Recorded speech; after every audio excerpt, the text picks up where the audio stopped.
The Holy Bible, translated from Aramaic, Genesis chapter 3. Now the serpent was more subtle than all the wild beasts that the Lord God had made. And the serpent said to the woman, truly, has God said that you shall not eat of any tree in the garden? And the woman said to the serpent, we may eat of the fruit of all the trees of the garden, but the fruit of the tree which is in the midst of the garden, God has said, you shall not eat of it, neither shall you touch it, lest you die.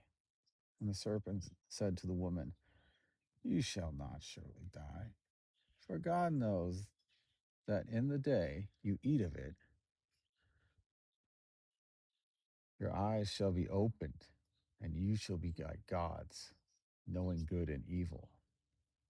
So when the woman saw that the tree was good for food, and it was pleasant to the eyes, and that the tree was delightful to look at, she took of the fruit thereof and, and did eat. And she also gave to her husband with her, and he did eat. Then the eyes of them both were opened. They knew that they were naked, and they sewed fig leaves together to make themselves aprons. And they heard the voice of the Lord God walking in the garden, the cool of the day. And Adam and his wife hid themselves from the presence of the Lord God amongst the trees of the garden. And the Lord God called to Adam and said to him, where are you, Adam? And he said, I heard thy voice in the garden, and when I saw that I was naked, I hid myself. And the Lord God said to him, who told you that you were naked? Have you eaten of the tree of which I commanded you that you should not eat? And Adam said, the woman whom thou gavest to be with me, she gave me the fruit of the tree, and I did eat.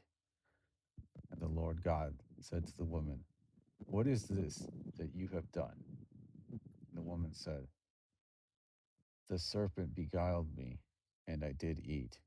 And the Lord God said to the serpent, because you have done this thing, cursed are you above all cattle and above all beasts of the field. On your belly shall you go, and the dust you shall eat all the days of your life.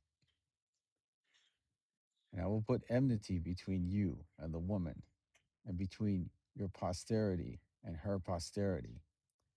Her posterity shall tread your head underfoot, and you shall strike him in his heel.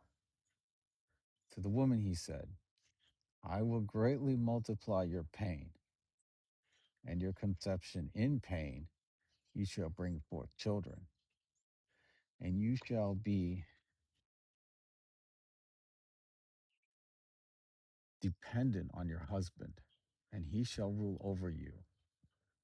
And to Adam he said, because you have listened to the voice of your wife, you have eaten of the tree which I commanded you, saying, you shall not eat of it.